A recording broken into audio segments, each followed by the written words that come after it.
আসসালামু আলাইকুম।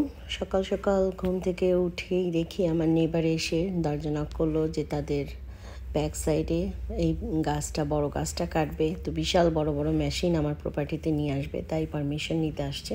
তা আমি দেখতে গেলাম, যেহেতু আমার ওইখানে একটা বড়ই গাছ আছে, লেবু গাছ আছে, আবার সেগুলো নষ্ট হয় কি না।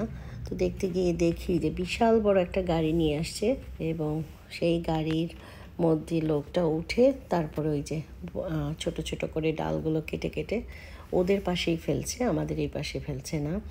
সুন্দর করে এই গাছটা কাটতেছে, মানে এই সম্পূর্ণ গাছটা কাটতে $3000 নাকি ওরা নিছে।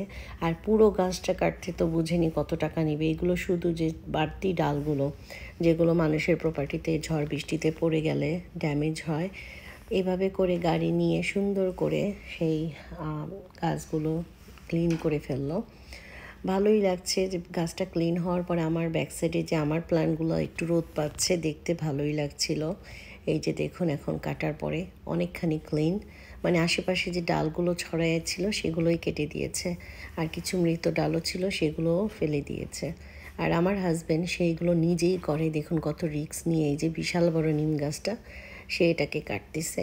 তো এইসব কাজগুলো নিজেই করে, কারণ এইসব কাজগুলো করানোর জন্য অনেক টাকা লাগে।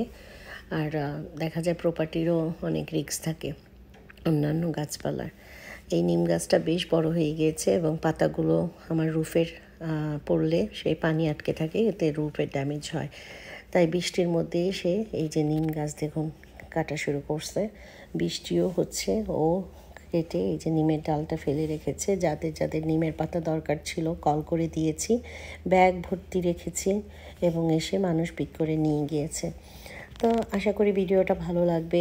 আমেরিকাতে কোনো কিছুই সস্তা না, নিজেরা করতে হয়, অনেক কষ্ট করতে হয়, আর বাসা থাকলে অনেক কাজ যা হয়তো বলে শেষ করতে পারবো না।